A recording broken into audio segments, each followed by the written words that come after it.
Wait for it, and we're live. Hey, all you crazy sci-fi and fantasy fans. It's time for your daily dose of shenanigans over here at the Blasters and Blades podcast. Just a couple of nerdy veterans and one chaos coordinator geeking out over our science fiction passions and fantastical fantasies. A place where magic is king, the sky is the limit, and space is the place. We are the podcast that puts the fun in dysfunction.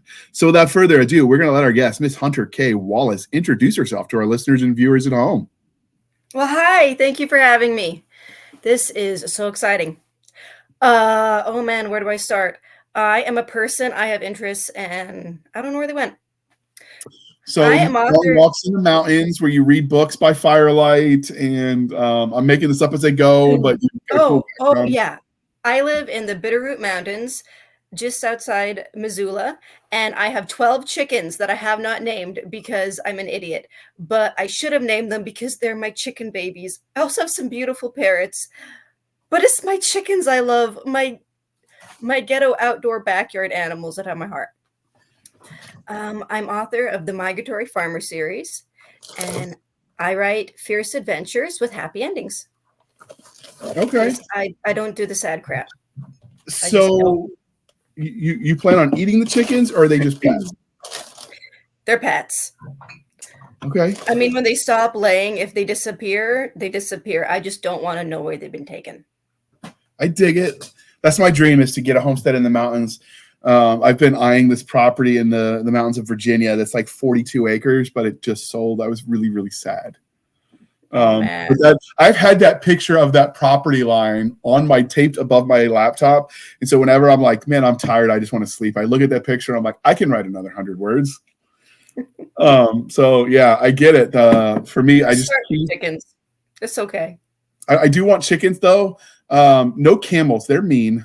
Don't recommend, 0 stars. But I've heard llamas are pretty cool. And you could I've met some nice llamas and alpacas. They're like giant sheep. Yeah, that's what I thought. I don't know the difference between a llama and an alpaca other than the name. They look kind of the same to me, but they're a lot alike. Llamas are a bit bigger and alpacas are like mini llamas. Genetically, they like evolved from the same animal. That's why they look so much alike. That is awesome. But yeah, so I get it. The homestead dream. And that's the cool thing is if you get your overhead low, you can afford to weather the storm as an author because you don't need to sell as many copies. You're not living in the city paying $5,000 a month in rent or whatever. Yeah. Not that I ever do that. I don't know. I like quiet. I've had enough people to last a lifetime. So I like quiet. It took me a year to figure out living in the country. If you don't put butter on the shopping list, you won't have butter this week because we go once a week. But once you get used to country life, it's nice.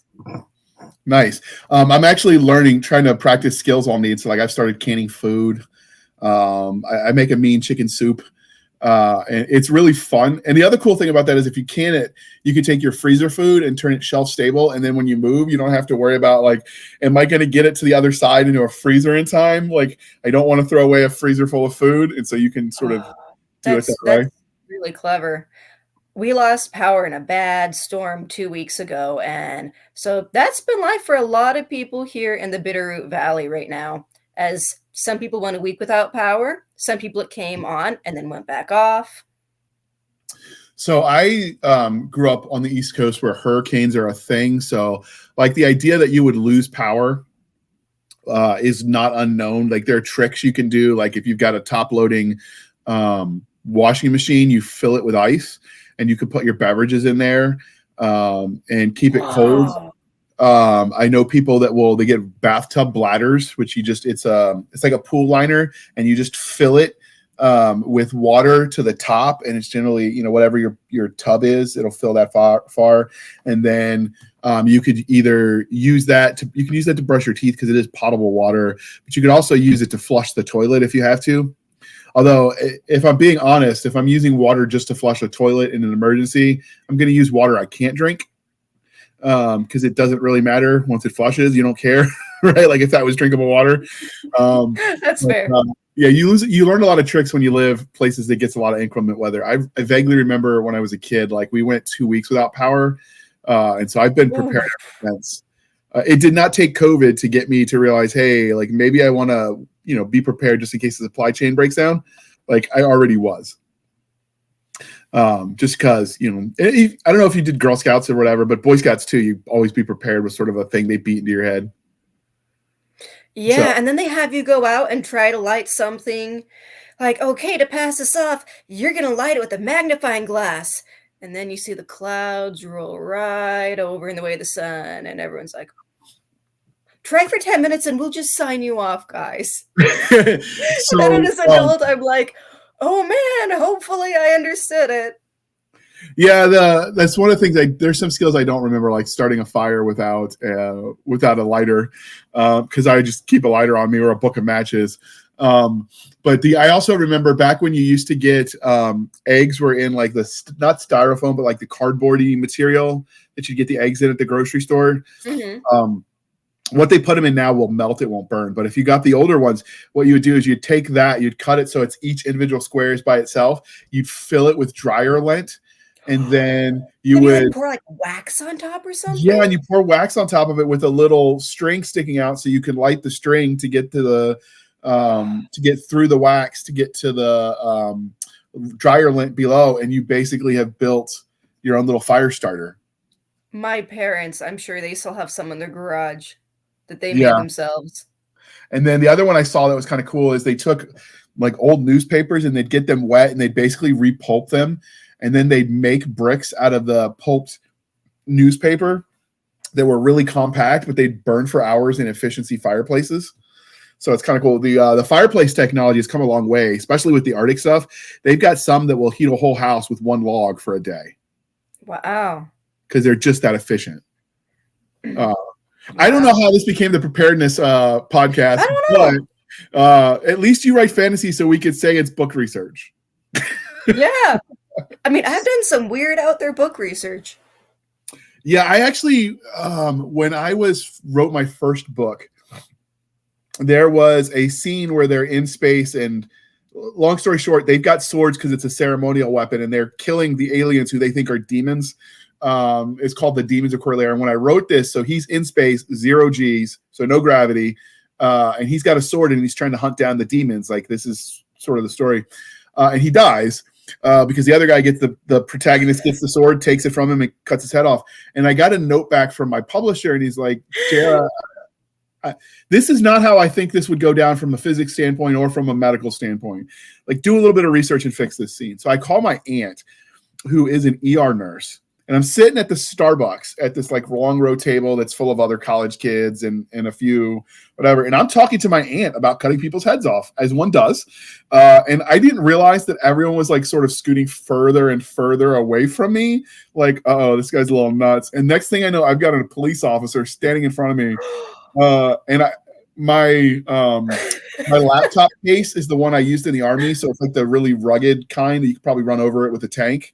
And it'll protect the laptop inside, and it has my old name sticker on it. So it's got like Handley, Sergeant, whatever. And so this officer's like, is it Mr. Handley? Is there something you need to tell me? And I'm like, no, can I help you? And he's like, I understand you're planning to cut someone's head off today.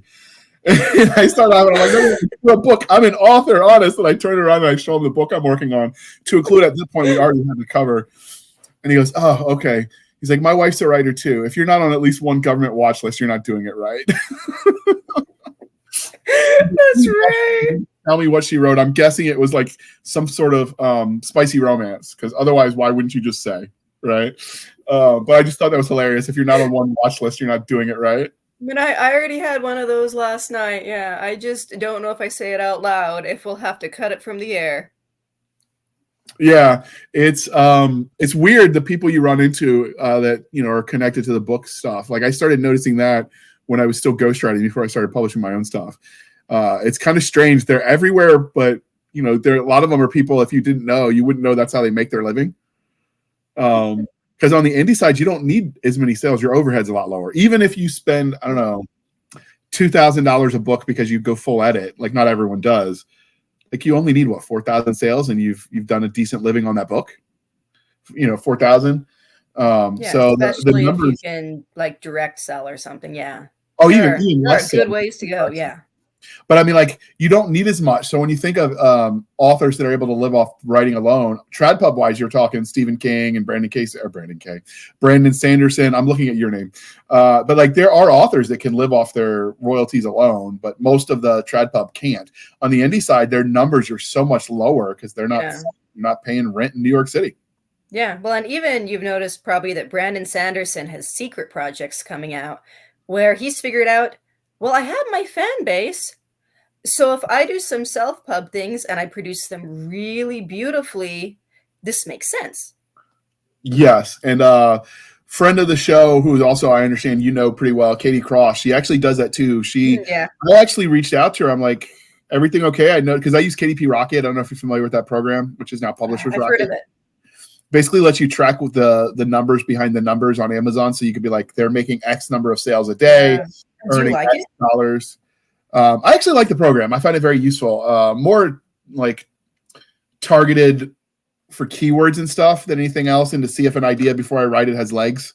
Because as much as I would like to just write everything that pops into my head, some of it's wacky, weird, and nobody but me would want to read it. And editors aren't cheap. So, I kind of have to make sure there's a market. But I reached out to her because of that, and I'm like, are you okay? And she's like, oh no, I just sell direct now. I don't need to sell as much, and nobody but me counts those numbers. So I'm like, oh, cool. You can do it selling directly, which is really good cool. in the uncertainty of the modern like book economy. Like, some of the other platforms are dying the slow death. Nobody's going to physical bookstores anymore. So having an option to reach your reader directly, I think it's totally cool. Yeah. Every year it's, will Twitter die or will it transform? Will it die or will it transform? Oh, it's changed. What's going to happen?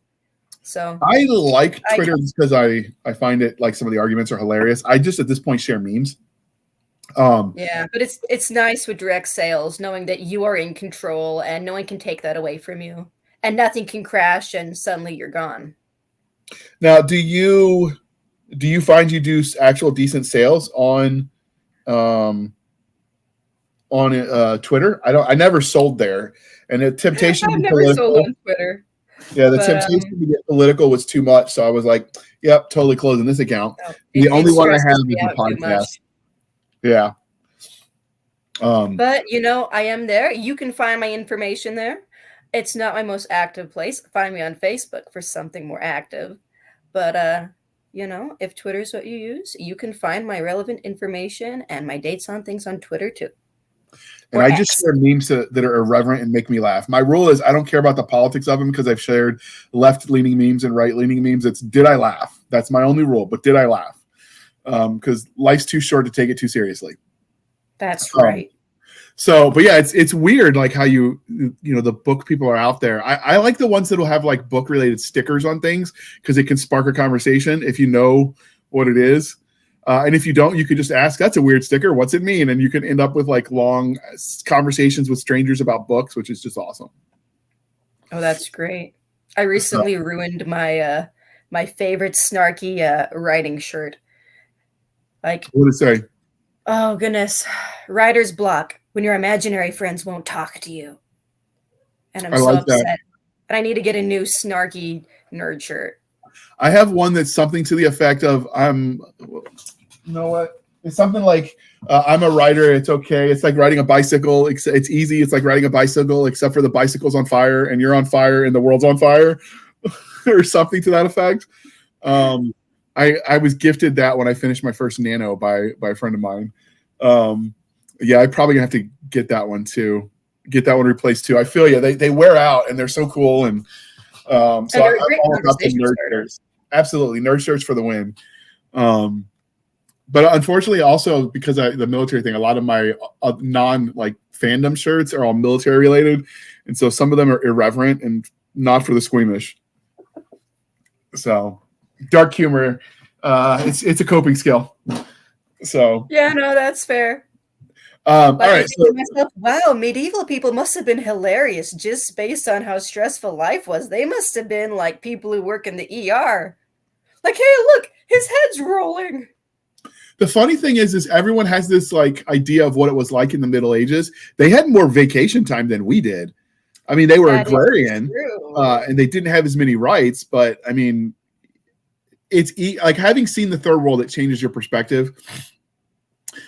You don't realize, the stuff you take for granted until you don't have it. And then when you don't have it, you don't realize until you don't have it, you don't realize how much of that you didn't really need. And it's the little things that still matter. So like nobody dies and be like, man, I wish I had worked an extra 24 hours. It's like, oh, why didn't I spend time with my family or reading a good book or, whatever. And I think you see some of that with the Middle Ages because they had so many holidays that they'd stop to have feasts with their family. It is not what everyone thinks of, dirty, toothless, whatever that they saw in some YouTube video 100 years ago. Like it's not what people think. Shout out to anyone who wants mostly accurate medieval England with magic. Brandon Sanderson's The Frugal Wizard's Handbook to Surviving Medieval England. I'm just going to put it out there. I actually just had that recommended to me on Sunday. It's good. The people bathe. He actually did research because he's like, yeah, in real life, medieval people did bathe, guys. Not as often as we did, but that's because they had to haul the buckets themselves. That's where you get the joke. I take a bath once a year, whether I need it or not. But they actually did bathe more than that. They just generally went to the river. If you're lucky enough to be like in a community with the bathhouse and a nice place, great. This week we're gonna go do bath, guys. Yeah, not to be a perv looking at everyone else, but that's okay. It's normal. Yeah, but when you're in touch with nature, like we think certain things are salacious when it comes to the reproductive functions. I'm going to keep this PG, mostly because we isolate and insulate ourselves from it. But when you grow up on farms and you just see that from a young age, I mean, you don't really need sex ed when you've watched the, farm animals do their thing because you were tending the herd or whatever. And so our sensibilities are so vastly different. And I believe that. I mean, once you've changed a couple kids' diapers, you're like, you know what? Not even poo's a big deal. This is life. Yeah, and the other thing is like, for instance, you just compare America to the UK. Like for us, gun violence and extreme gore, whatever. We won't blink an eye. Show a woman's lady parts above her belt, and oh my God, the world stops. They're the exact opposite in the Europe. Like nudity, man, we don't care. Oh my God, he's got a pistol. Stop the presses. So like it's a lot of it's cultural in general, what our sensibilities are, which segues into it's kind of cool that you can put that in writing and build worlds that way, because you start thinking if this then that about various structures, and it creates a culture just by trying to logic it out. Oh yeah, I had a lot of fun with that writing the Shaman's Bones actually. Yeah, I got to play with cultures a lot. It's secondary world fantasy. Right. The character, ew, you guys pierce your ears? Body mutilation. This is gross. Just because I knew we would think that was so odd, but in real life, oh yeah. Kind of is gross. Look, I wear earrings. Yeah, and it's also like what your cultural touchstones are. So for instance, I've read a story where the creatures, instead of evolving from apes, this alien species evolved from like birds. And so instead of their cuss word, it was by the first egg, or egg related was like their swear words or their whatever, because they're all hatched from eggs. And that kind of stuff you don't think about until you start trying to build a culture. Well, what would it be like for them? So you can write it, which I think is some of the fun. Speaking of Brandon Sanderson, since you mentioned him, he's got some really cool. He teaches, if you guys don't know, he teaches creative writing at Brigham Young University, which is out west somewhere, probably Utah. It's in Utah. Yeah. Salt Lake area. He teaches creative writing there, but he thought he's done an interview about it. He said that learning shouldn't be limited to people rich enough to go, and so he films all of his lessons and he just puts it up on the internet. And BYU doesn't stop him, because in some cases they're like, no, they got to come here and pay us for the class. They just let him do it. I wonder if it's because that's just their policy, or it's because it's Brandon Sanderson. Probably a little bit of both. I could see it being a bit for both. It's a not-for-profit school, so that probably helps. But I mean, it also makes a lot of people just love him. I mean, it is a great way to passively market. But yeah, they're still up. His YouTube videos are excellent. He also has a free podcasts for writingexcuses.com. He's no longer on it, but he was on it for like 10 years. Yeah. podcast for people who are on the craft side. He also had one where they were where the joke was they never came up with a name for it. He does a current podcast, or at least he did as of a year or two like ago. the Nameless podcast or something? Yeah, I don't remember exactly what it was, but I remember he talked about cheese and food heists a lot. I don't know why that amused me, but it did. But anyway, we got distracted. We spent 45 minutes when we were trying to do the prep just chatting too. And you're fun to talk to, but we do got to get back to business. So are you ready for the religion questions? I am ready for the religion questions. All right. Star Wars, Star Trek, or Firefly? Dune. Oh, okay. Go on. Okay. So Star Wars is great, but then I read Dune and my mind was blown. And then I watched the new Dune movies and my mind was blown even more because they actually followed the book. And when they made changes, it was usually to make improvements for just interpreting the book in a clear way for the medium of film. And then I learned the truth and I was really mind blown. Did you know that Dune was a ripoff of Star Wars? Frank Herbert saw Star Wars in theaters the night it came out, and then he built a time machine, spent his whole family fortune to get it right, went back in time so he could write Dune first. I always amuse me when people were like, I found X franchise first, so anything that's like X, stole it from X, and they're a ripoff. And then you look at the thing they're complaining about that came out like 20 years before, and I'm like, dude, check the dates. But again, it's new to you when you find it, and then everything else is derivative of that instead of understanding like calendars exist. Thanks to the Romans, we kind of know chronologically when things happen. So I looked it up real quick while you're talking. The Sanderson podcast that they didn't name is literally called Intentionally Blank, and it is still active. Okay. A year ago. So we are recording this on the 8th of August, and as of the 7th of August, 2024, Intentionally Blank is still a current functioning podcast. So that's what he did with his friend when he left the No Excuses. So okay. It's a combination of how to be a writer, and this is how I'm a writer. So it's mostly about their process as opposed to like giving career advice. So it's kind of a mix of target audience. But it was kind of cool. They got really into talking about cheese heists for some reason, and I didn't know cheese was such a big deal that they were like putting tracking codes in it because people were stealing whole rounds of cheese. And I don't like cheese, but I've heard about that with like walnuts.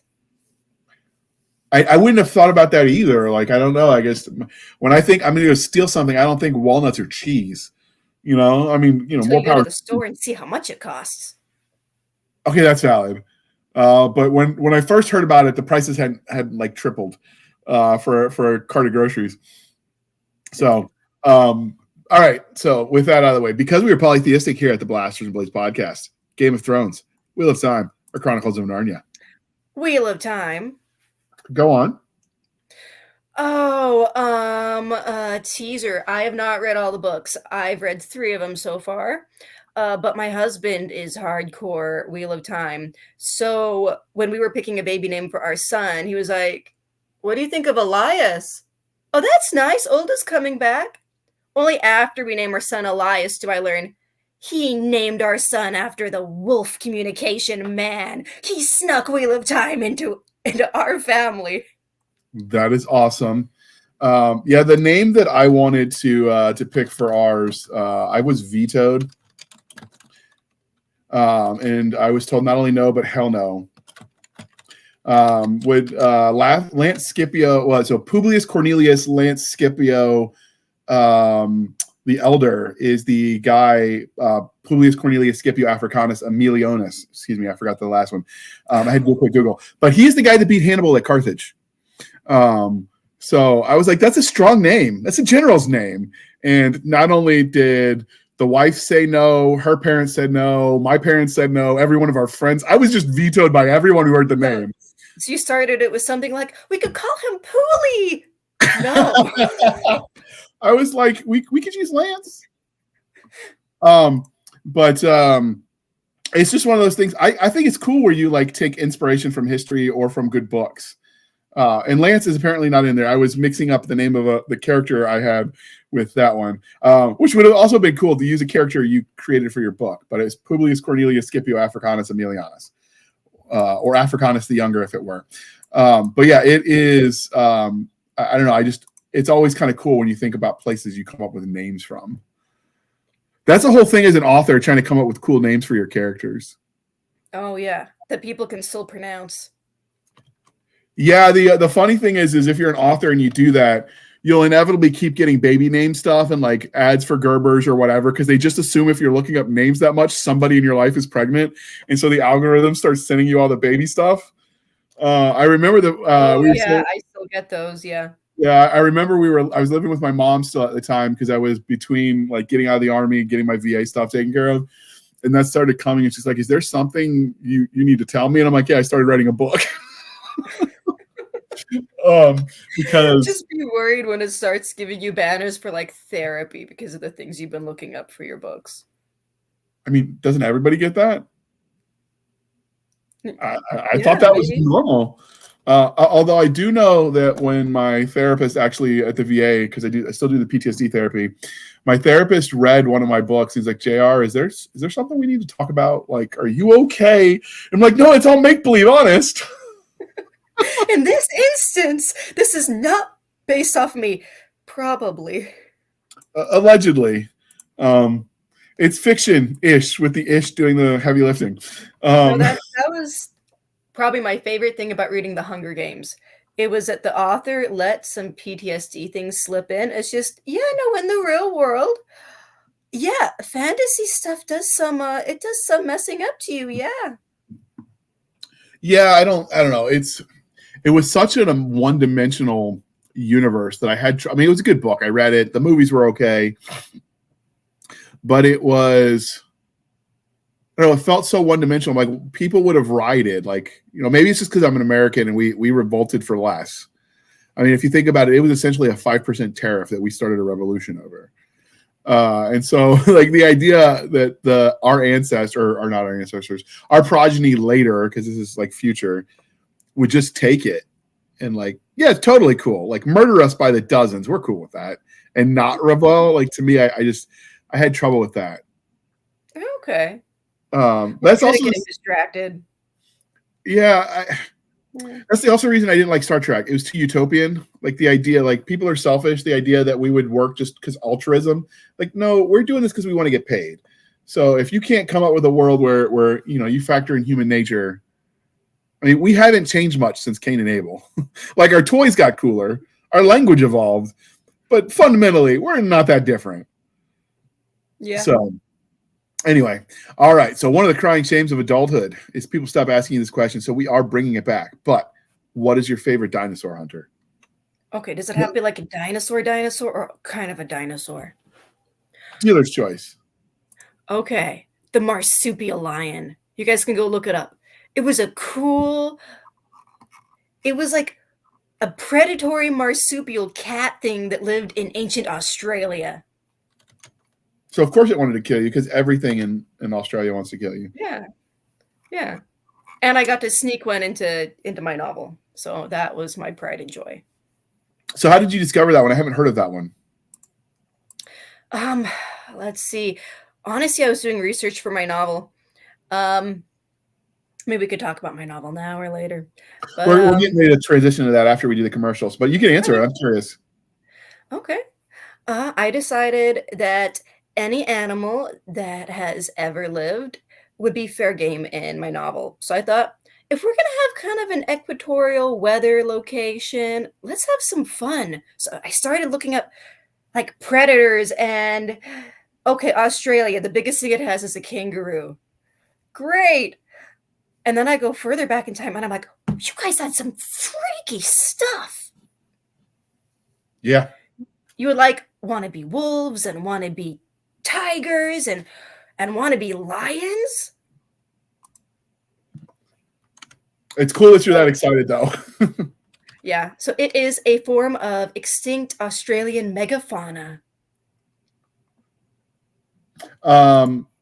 That is cool. And the marsupial lion you're talking about that was in Australia is called the Thylacolea, which I will put in the show notes as a hashtag because I cannot pronounce that.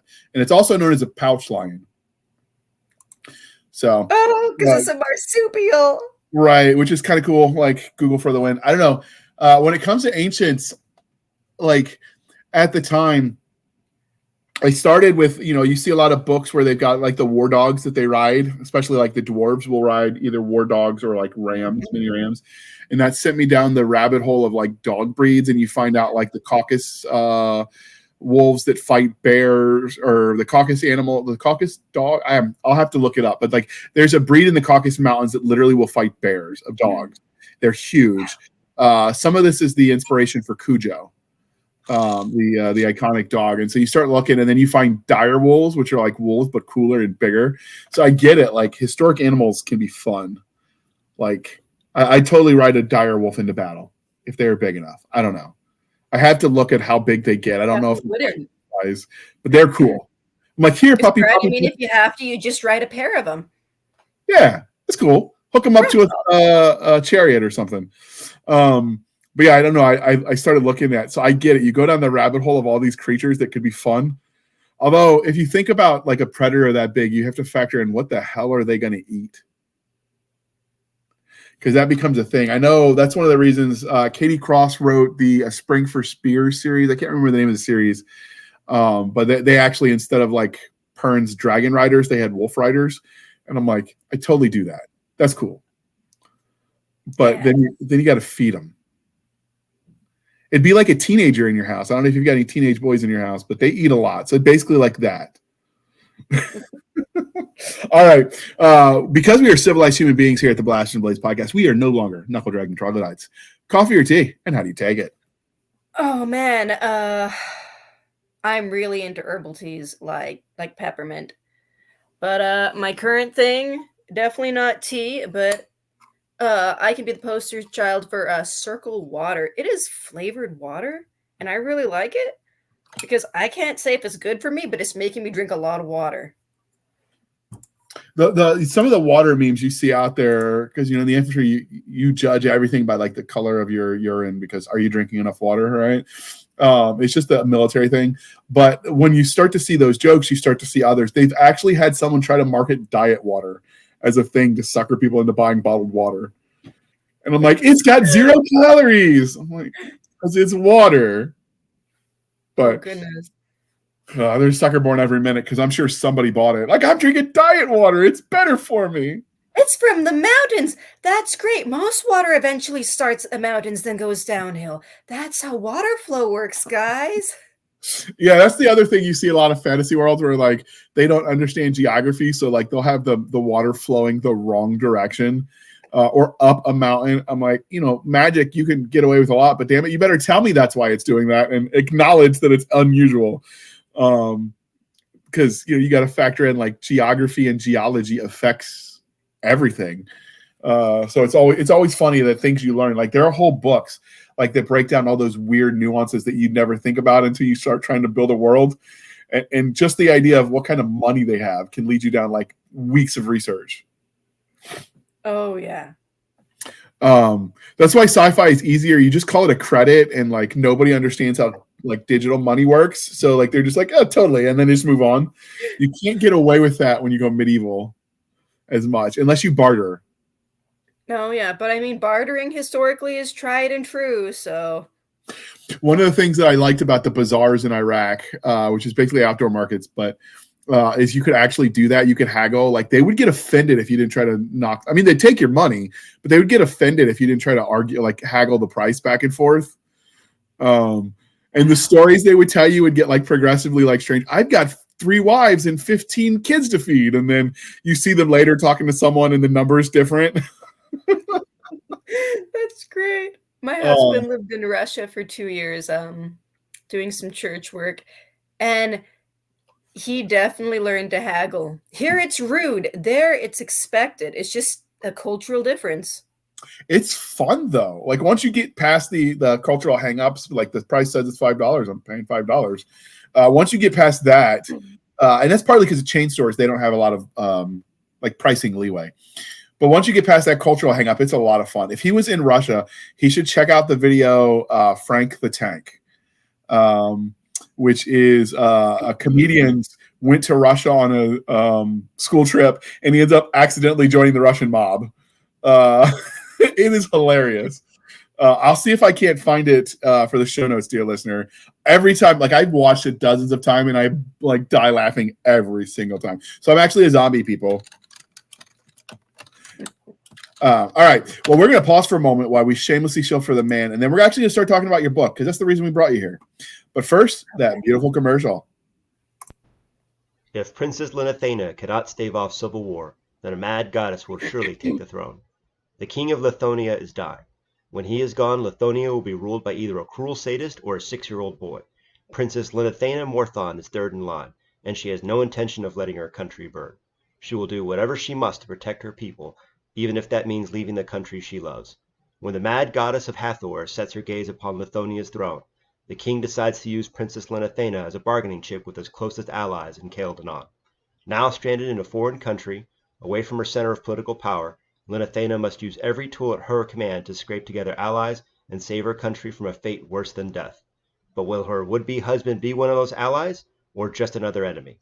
Author Christina Gould debuts with a dark, high-stakes political fantasy where every new face hides a potential threat. Pick up From the Ashes and discover the shadow games that will determine the future of several nations. All right. Thank you for sticking with us through that commercial interlude. So obviously we talked about, because it's the title of this episode, you wrote the book, The Shaman's Bones. But before we get into that, what else have you written? Oh, that's the main thing, but we have a whole fun series planned. Everything I write has fierce adventures, happy endings, like I said in the first half of the podcast. So, are they all romance novels, or are they novels that have romance in them? Or are they just straight adventure? I like novels with connections. So whether it's romance or friendship, think something like Project Hail Mary. That was a beautiful book. It's a bromance. So technically it follows all the beats of a romance, but the guy never kisses the space alien. So I write books where in the end, the gang makes it work. But always spec fic, always adventures. You called it Project Hail Mary? Have you read Project Hail Mary yet? I have not. I've never heard of it. Tell me more, and then we'll start talking about your book. Project Hail Mary has nothing to do with my book. But if you want to be converted to romance and be if you've heard you don't like romance, read Project Hail Mary by Andy Weir. It is his space adventure with an alien, and it is a bromance. Okay, I will check that out. That it was giving me vibes based on your description. Have you seen the movie Enemy Mines? Oh, I haven't. It is the story of basically a human fighter pilot and a alien that are fighting at war with each other, but they crash land on this enemy planet, or this alien planet, and they have to get along to survive. And then hashtag for this, I'm going to spoil this movie that's like 40 years old, but the alien is from a race of people that are like, what do you call it? Single sex. So like they're guy and girl, they don't have gender. And so the alien is pregnant, ends up giving birth, and then later dying. And so now this human has to raise this alien as his kid. From a species that they're at war with. And it's essentially the tale of a bromance, because the character is very, like, both of them are male, but like you said, this is an alien species where like there is only one gender, or maybe it's spontaneous. I don't remember that they went into it, but basically the man has a baby and you're off to the races, which is kind of cool. I really dug it. It's a classic. I revisit that every couple of years. So if you haven't seen it, I check it out, but it gives the same vibe. It has definitely like a romance kind of vibe, but it's totally a bromance. So, yeah. And I actually have read some romance. So I took as a undergrad, when I was doing some of my creative writing stuff, we took like literature across the genres. So we had to pick, we picked the genres that we thought were as diverse as we could get from each other. And then from there, we had to pick some of the best sellers in that genre. So I've read some romance because of that to do some comparisons of the beats. And then when I was in high school, I read romance because I thought it would help me understand women, and it did not. But I did read some. All these women are mean, and they think men are idiots. Yes, and then if you go to some of the new author sites like Royal Road or Wattpad, where I'm going to write the alpha character, and I'm like, no, that's not an alpha. That dude's just a sociopath who probably belongs in an institution. You start reading what people think it means to be tough, and I'm like this is the guy you call the cops about, or the FBI, or maybe both, But it's interesting, kind of, I don't know, people fascinate me. So any book about people, I'm there for. But yeah, all right. So Project Hail Mary sounds interesting. I'll drop that in the show notes, dear listener. You have written The Shaman's Bones. Is this your first series? I thought you had other books on your profile. This is my first series, but I have big plans. Okay. Maybe I was seeing the sequel cover then, because I saw at least 2. Oh, you were seeing the sequel cover. The day this airs, ARCs come out for the sequel, and then the sequel becomes available September 27th. So things are chugging along. So how did you get into writing? What made you decide, hey, I want to write books? Getting into drawing as a kid because I sucked at writing. It was so bad. I was in 4.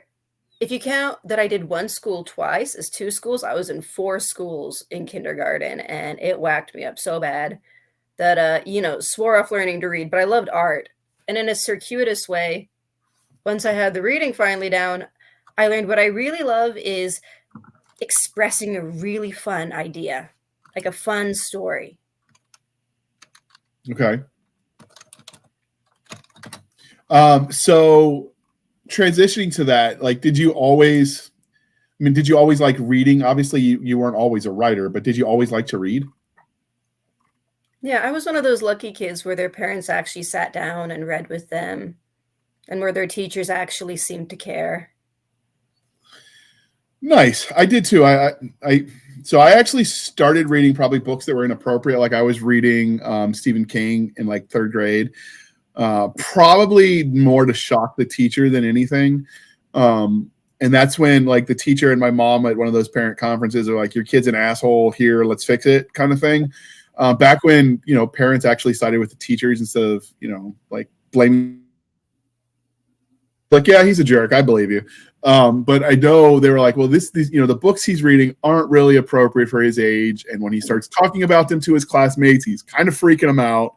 Because, it's Stephen King, before he got, I don't know, less.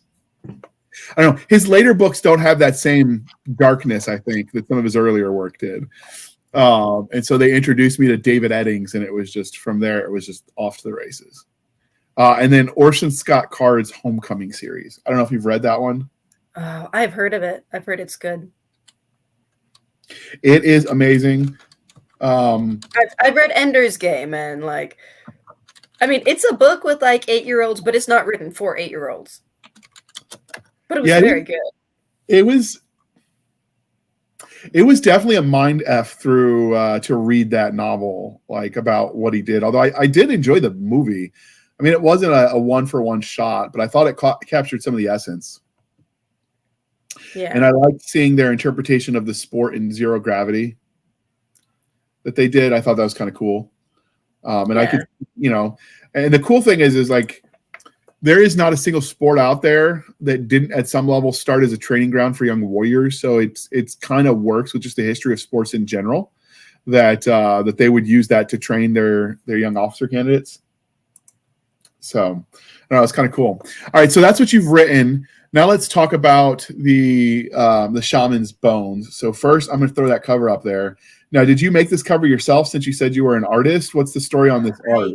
I made the cover myself. It came down to I had so many ideas that I made up so many mock-ups thinking, I'll take this to someone and, have them improve upon it. And in the end, I just couldn't let it go. It became my baby. So I got feedback from other people. I learned some new skills.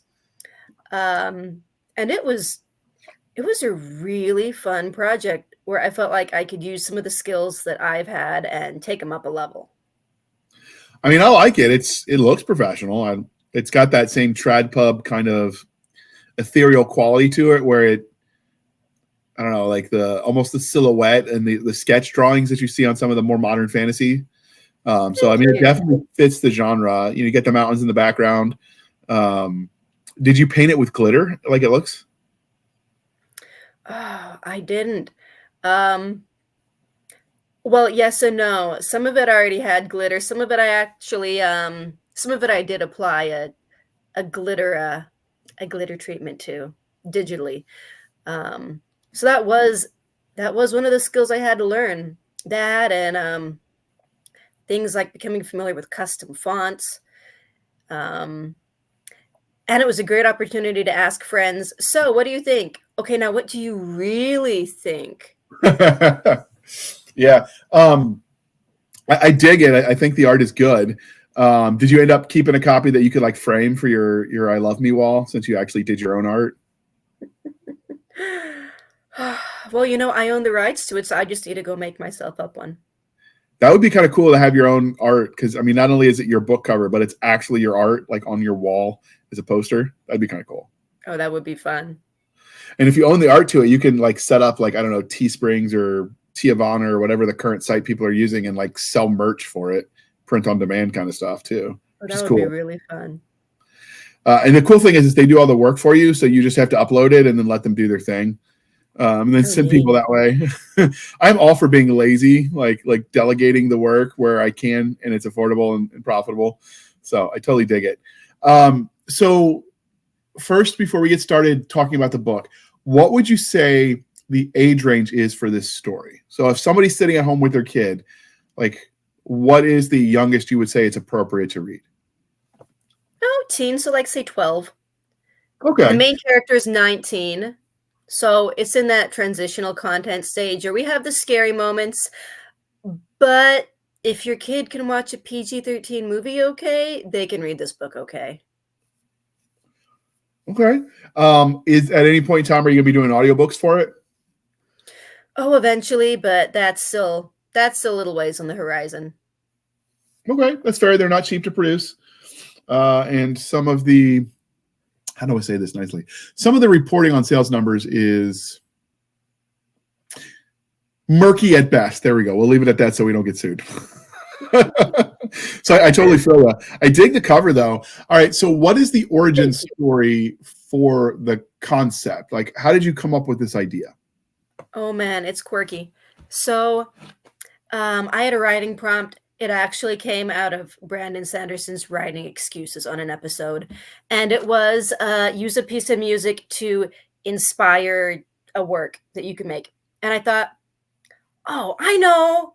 Vivaldi's Four Seasons, because I'm a music nerd. I play violin in my other life. I dig it. Played instruments too. I feel you. Oh, nice.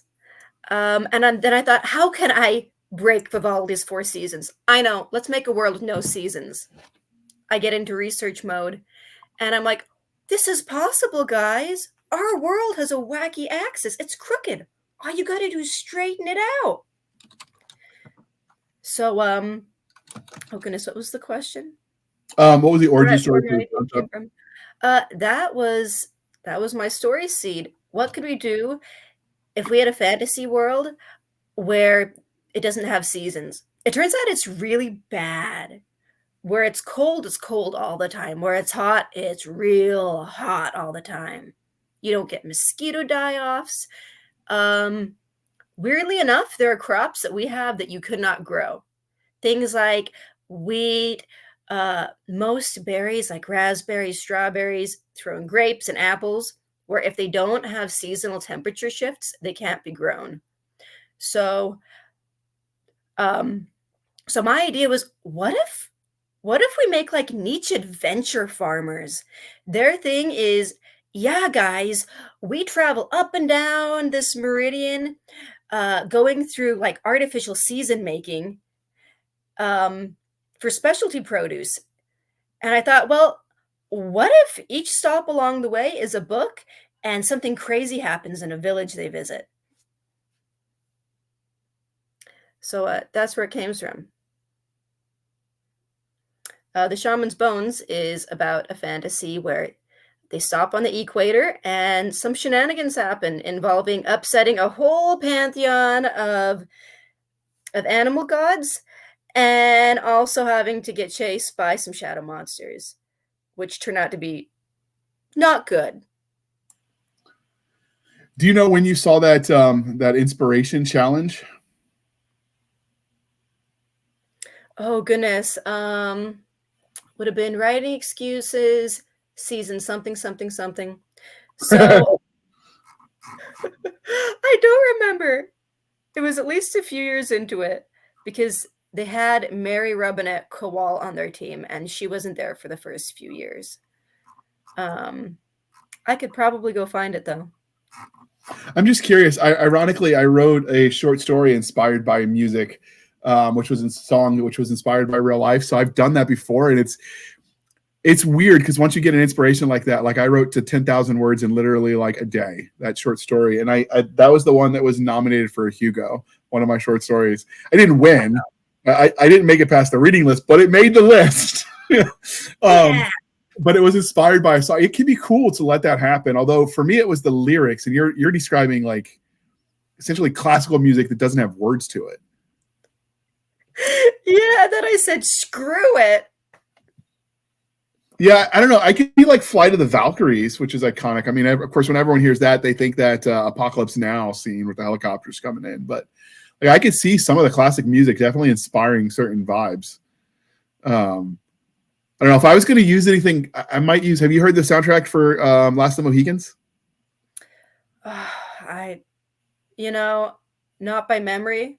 I'd have to probably go listen and be like, oh, that. Yeah, you probably recognize some of it. But Daniel Day-Lewis was in that movie back in the day, based on the book Last of the Mohicans. Amazing, but the soundtrack is awesome. I could see some of that inspiring. It's weird. I would have never thought. That's a panel idea. I'm gonna write that down. Like music is inspiration. Oh yeah, do it. And we will bring you back for that one too. Yes. All right. So you got inspired by music. Did you expect when you came up with the idea that it was going to be a series, or was it original? Like, did it start as like a short story and you're like, oh, there's more here? It was always a novel. Like, so if anyone's wondering, it's a full-length 400-page novel. Like, it's the full deal. But I didn't know whether there would be more after the first, because I like the books where you read the first book in the series and you kind of feel like things have closed up, even if the other books in the series don't, because it proves the author can kind of manage their time.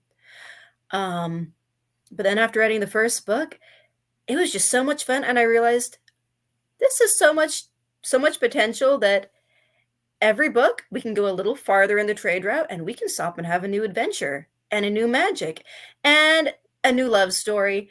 And we can throw in shenanigans. And it just seemed like such a fun place where I wanted to keep playing. Yeah, I could see that. So I guess it has the old TV show set up. You have your TV show, you have another one, and they all close nice and pretty with a bow.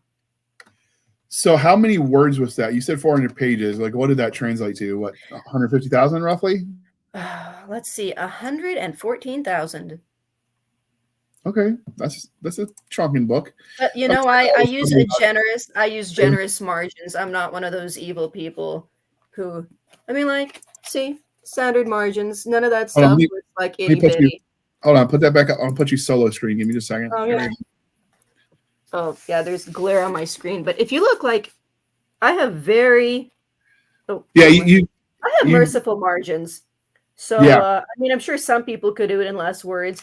I just want to actually be able to not cover my words when my hand's on it and I'm flipping pages. Oh, absolutely. I totally get that.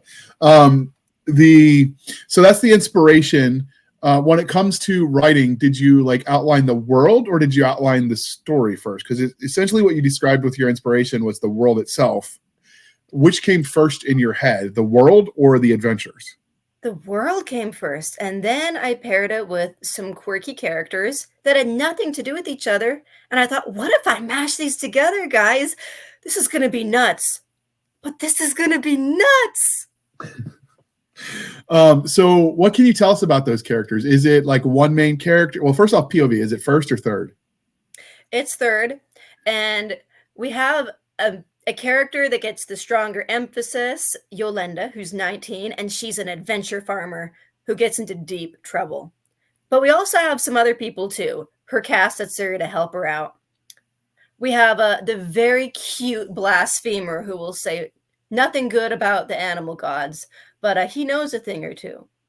We have the guy that was supposed to get the magic. Was that intentional? The joke, he knows a thing or two, animal gods. You sound like that old the commercial. We know a thing or two because we've seen a thing or two. Well, I mean, for him that would be true. He's seen a thing or two. Okay, so you've got the blasphemer who knows things. You've got your main character. What other main characters do you have? Oh man, we have so the main character winds up with the tribe's magic to command the animal gods. We have the guy that was supposed to get the magic, and he didn't wind up getting it, and now he has to help her figure out what's going on. We have the corpse collector. We have the nanny turned sleuth. We have the illiterate warrior. So we have a fun mix of people to bounce off each other, and we definitely have some humor in there. Yeah, I just did a quick Google. So the commercial I'm referencing is Farmers Insurance. We know a thing or two because we've seen a thing or two. They've got some of the funniest commercials out there if you check them out.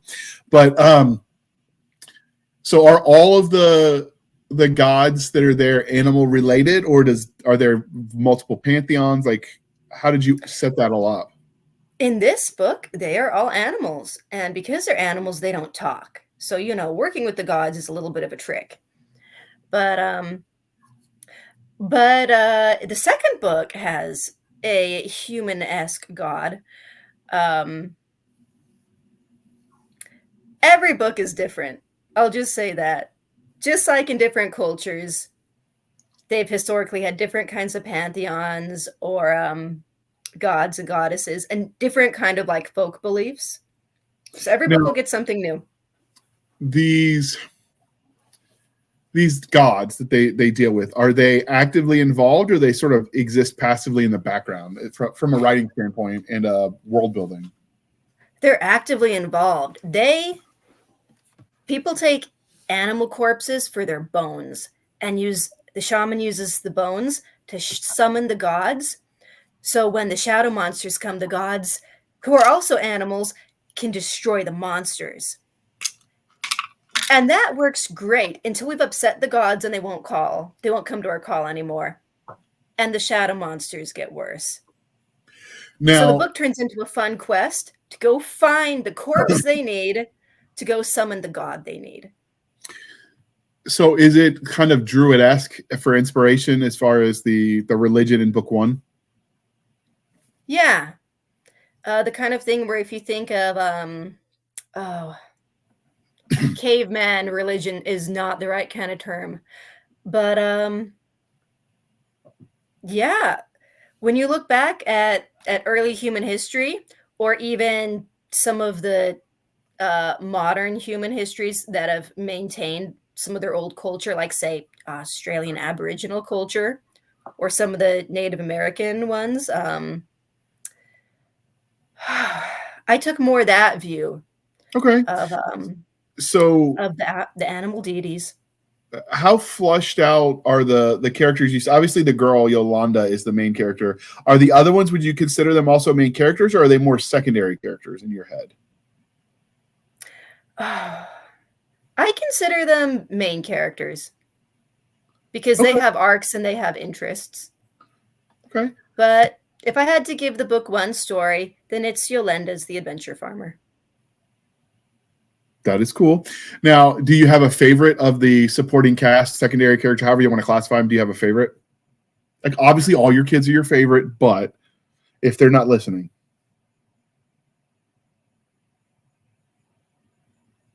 Uh-oh, did you freeze? Hello? Yeah, can you hear me now? We've got a commercial going. I can hear you now. All right, perfect. I can hear you.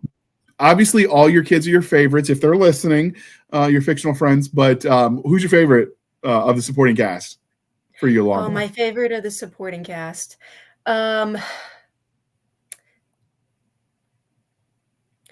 It would have to be, at the moment, Inona. She is the nanny turned sleuth who takes... She doesn't take crap. She's like, yeah, I have to nanny this person's kid, but the world's kind of ending right here, so we got to go do something about it. And she spearheads doing adventure things in the background.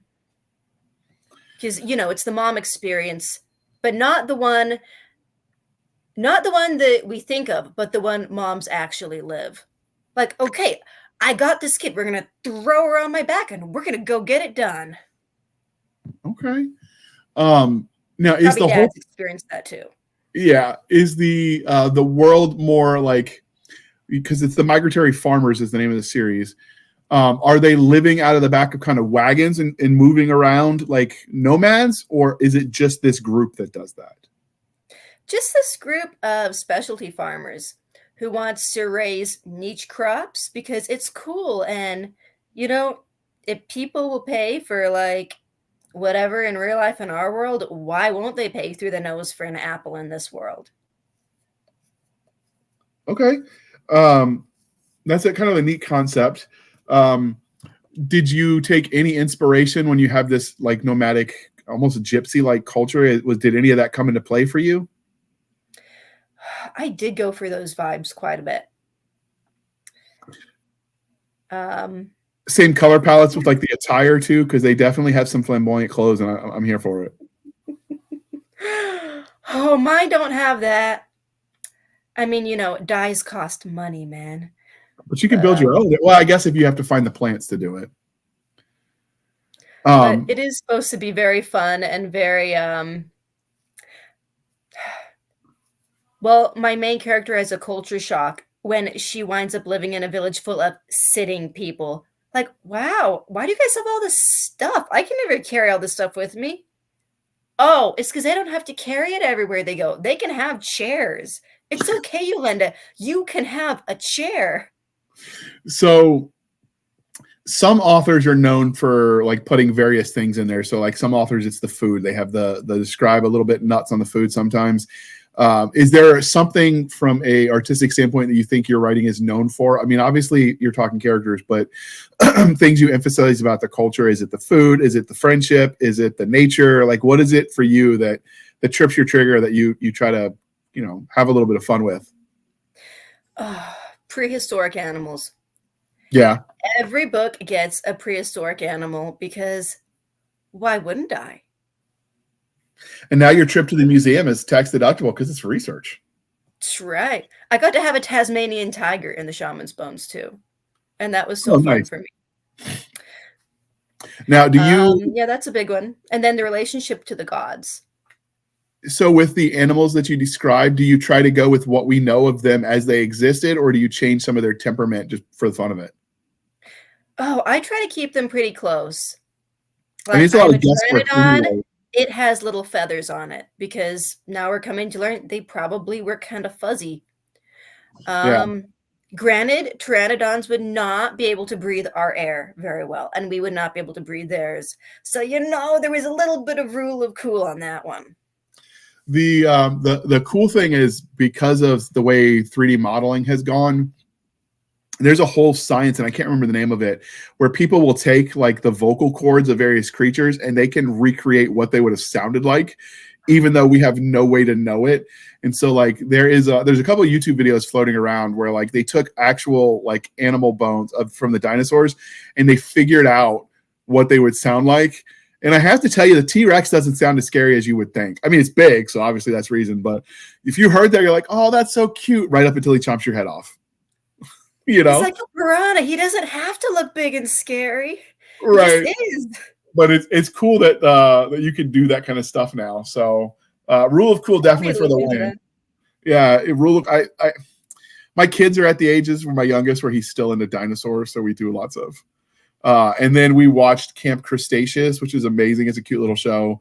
It's set in the Jurassic World universe, like right when they're abandoning Jurassic World. The premise is they had a bunch of influencers and, you know, a couple kids that won contests that were supposed to test out the concept of a camp in the background, like a summer camp for the kids. on Jurassic World. And then, of course, when they in the main plot line, when they start abandoning things because the dinosaurs go wild, the kids get forgotten and left behind.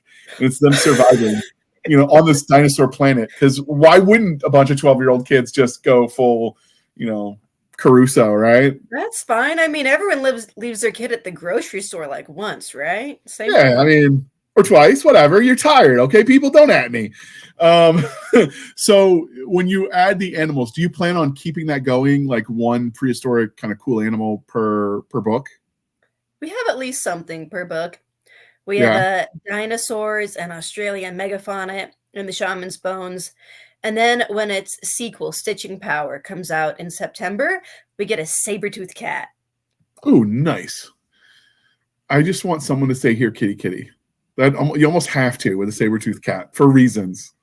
For Kitty, science. kitty, kitty. So obviously, it sounds like you did horrible and dark deeds to your characters in the path of this journey. So if Yolanda and her friends met you in a dark alley and they knew that you were Hunter Kay Wallace, who was essentially their deity who tormented them, so how do you see that playing out? You gonna make it? Oh man, I think I'm gonna make it, but I might get tied to a tree and get honey poured all over me, as they call like the giant whatever that goes for that. I mean, it's such a shame to waste good honey, though. I know. But Maybe what? For some people, it's worth it. Yeah, that's cool. See, this is the humor you're going to get in the book. You're going to get snark on snark. I'm here for it. I get it. If I wasn't as snarky, I might have made staff sergeant in the Army instead of getting out as an E5. So obviously your humor is snark. When it comes to the action scenes, is it kind of fade to black on the violence? Do you show it on screen? Because obviously, they're going in dangerous situations. I show it. I let some fear happen. 100% of my readers are surprised when I kill the mentor figure by page 60 on screen. And a few are a little freaked out. They're like, no, she's not supposed to die. That's not how these arcs work. The mentor figure is supposed to be there until the end, and then they die or something so the hero can rise. Okay. No, it'll be okay by the end, but it's gonna be messy in the middle. So Yolanda, did you frid your parents, or is she just old enough that she's out on her own? Because sometimes in the YA-ish books, to justify them being allowed to go out and do their thing, because no sane parent is going to let their kid go do insert crazy thing. So they just kill the parents. They go all Disney on them. Did you take that approach, or just say, well, she's 19, she can do what she wants? I took the approach of, well, her mom runs a business, and Yolanda has been called aside to, she winds up with a tribe's magic and has to figure out what to do with it. And mom says, you know what? You don't get to come home till you sort this out. Like, otherwise, like, shame on you, shame on your family, shame on your cow, or however it goes in Mulan. You have to sort this out. That's a funny song in all of cinema. Shame on you, yeah. shame on your family. And we don't know who her dad is, but we know he's someone in the tribe that she has to go live with, because the magic is genetic. It only goes to people with blood from the tribe. Why did you take the approach that, mom never told? Does the mom not know, or does mom just not tell her? The mom knows, but those things you don't talk about with your parents because it just makes them angry. It's like, just don't ask mom. That is, that implies something about the culture if you have that kind of situation going. So in the books, is she an oddity because she doesn't know who her dad is? Or is that kind of the culture? It's kind of the culture. In the books, the traveling people, traveling life is rough. You might not know who your dad is. Something might happen to your parents and you might continue on. It's a rough, kind of strange life. Versus when you get to the sitting people, the people that don't travel all the time, and it's all very new and foreign to Yolanda. She's like, no, this isn't the way the world works. You don't get stuff. You don't get the happy family dynamic where you just settle down. Okay. Now, when you have them with these caravans, did you use cool animals to pull them, or just standard horses or oxen? I used horses. Yeah. Yeah. I mean, rule of cool. Horses are cool. I mean, the Clydesdale's kind of cool. I'd go with that. So, yeah, you horses, and then sorry, the glare, but that's a greenhouse on wheels. So I thought, yeah, Here, it's like the old carriages that people like would ride it, and you think Victorian, but it's actually a greenhouse, and that's what's in these wagons. that is cool. So the cover is pretty representative then of the stuff. I think that's awesome. It is. It's not 1-to-1, but it's the same vibe. Do you plan, like, have you planned out the arc for the whole series? Because obviously you mentioned that this is a series. There is going to be a book too. Are you doing a trilogy? Are you just going to see where the muse takes you? Like, what are your plans for this universe? I'm going to see where the muse takes me. It's open-ended. I have ideas. Book 2's written. I've begun writing book 3. Book 4 and book 5 are still in outline stage. I had a beta reader the other day come to me and say, what about this character? Are they going to get a story? And I thought, well, why the heck not? Maybe they will. Okay. The nice thing is everything ties itself up 90% of the way by the end. So enough that you're not left hanging, but you still want you're more. not left hanging. You'll never be in a situation reading my books where you're like, and then she died, and I don't know how it ends. Like, no, even if something horrible happens to me, you will have your book and its sacred ending. But if I'm having fun, why not do some more? That is cool. So the magic is a general rule in this universe. Is it something that's known? Everyone knows the magic exists, or is it kind of hidden in the background? Everyone knows it exists, but people tend to live in small, separated communities. So you don't necessarily know the magic of your neighboring community more than just a little. And if you go a few communities over, you might not have heard of it at all. So is this, like, we talked about Sanderson in the pre-show, and he has the rules for magic where he basically sciences it up, and there's definite rules. And then you've got the opposite of that. It's kind of the David Eddings approach where magic is supposed to be magical. So you get the idea the author kind of knows how it works, but he doesn't tell you everything because the sense of wonder. What is your approach when you write the magic? I prefer the sense of wonder, but there are plenty of people who swear by the Sanderson version. I'm the Sanderson version. I am hard magic. But you can tell a different sort of story with hard magic. Like, I wanted to tell an adventure quest. So what do we need? We need an animal corpse from a very specific mythical animal. We're going to go on a quest to go find some dead things. So would you call that, what is it, necromancy then, almost? Well, I mean, one character does accuse another of that. But, I mean, you're not bringing... Oh, man. Yes or no? I mean, we do have corpses. No human corpses. That's taboo. We do have corpses, but it's not necessarily... Well, no, the bones totally do get reused by the god. So yes, we have necromancy. Okay. Which is completely normal to the village people. They're like, this is just what we do, guys. This is how we talk to the gods. Do you get any pushback from readers that that you use the necromancy? I haven't. But the primary point of view character, Yolanda, does think it's super, super gross and super weird. So that probably helps because she gets to be us having the experience. That is cool. Is there anything, because we've been going at it for a while, and I know you've got kids, so I can't keep you all night. Is there anything we didn't talk about? I feel like we've kind of covered the highlights of this book, shy of giving spoilers. Is there anything we didn't talk about you feel like they need to know about this world? Oh, let's see. Well, if you want a flavor of the equator, but not any equator we've ever had, like this is a mishmash, you should have fun. Something kind of non-traditional, something quirky. So for the world, this is obviously secondary world. Do you have a name for the world? It's serendipity. Because ain't it serendipitous? We found a world that's mostly going to be a good match for people. So is there universe hopping, like as far as that goes? Or is this just the only world they know? This is the only world they know. But it's really hard to talk about weird planetary things when it's all a world knows.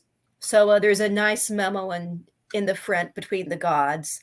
Something to the effect of, well, this is the world we could find, guys. So, I mean, we're the gods. We're going to have to make it work. Skip ahead a known amount of time, and then we get to chapter 1. And this is just the way the world works. Okay. What is the from timeline like for book? Is it taking place over the course of years? Is it happening, pretty close together as far as chronologically in this world?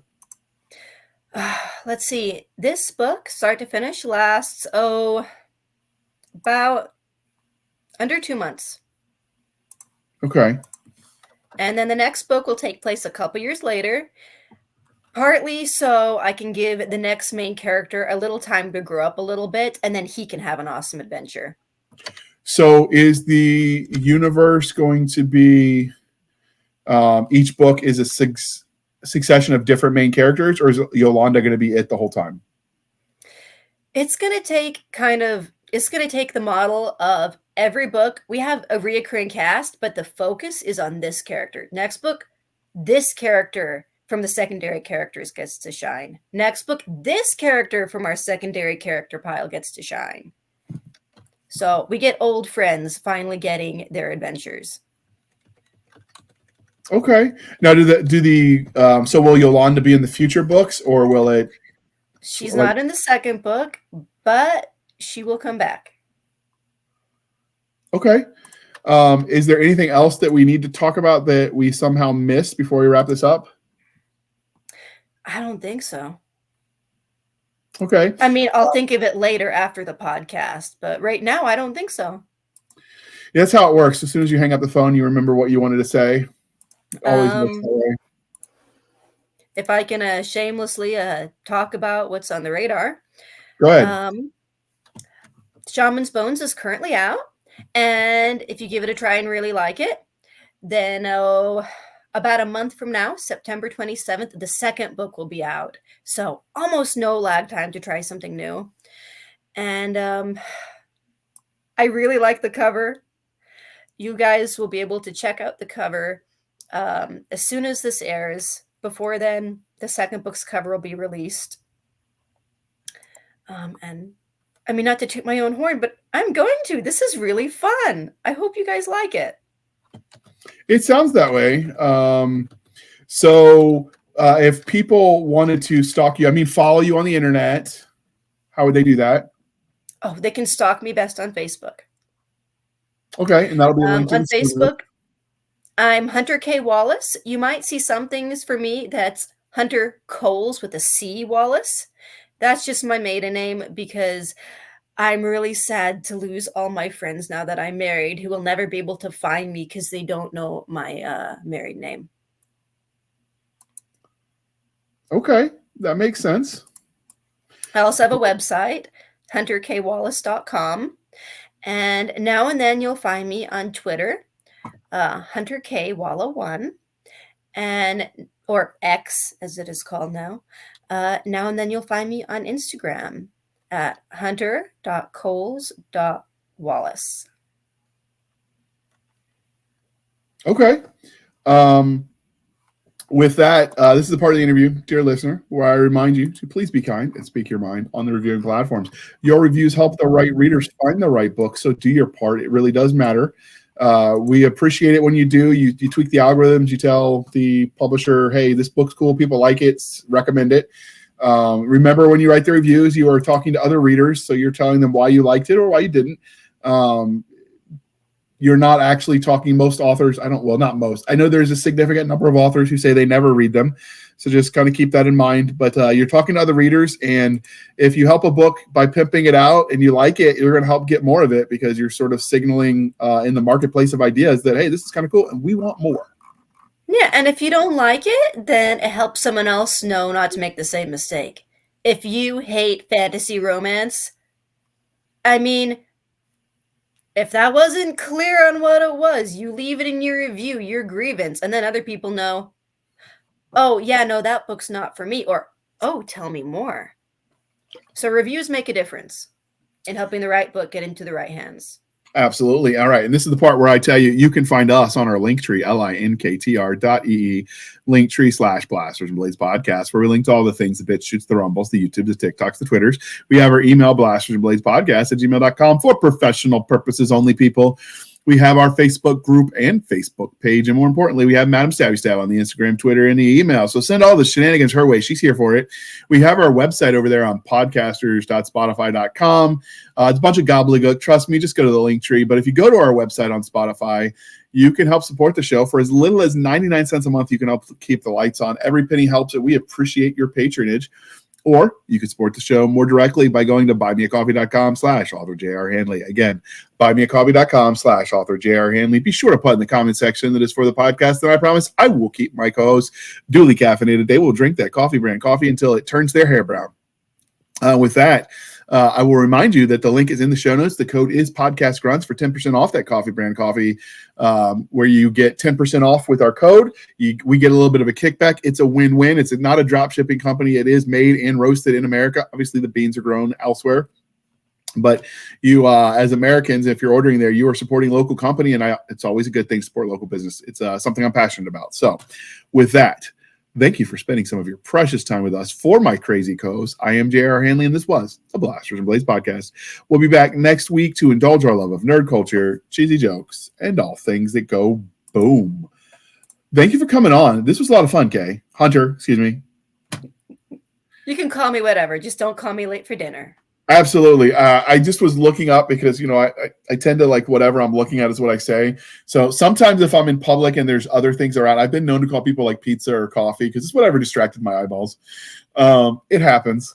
I'd like to blame that on the TBI, but I've kind of always been that way. Names just don't stick.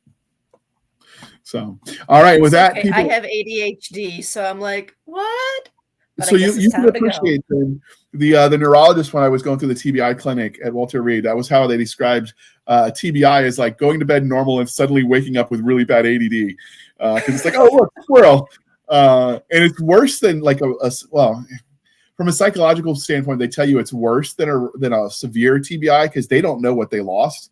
Whereas with moderate to mild, which basically any TBI that doesn't involve foreign object debris penetration.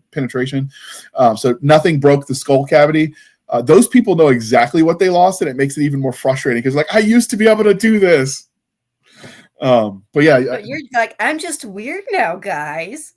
I mean, I was weird before, not gonna lie, but I'm just weirder. All right, with that, people, we are out. I'm gonna hit that button and we will listen and chat next week.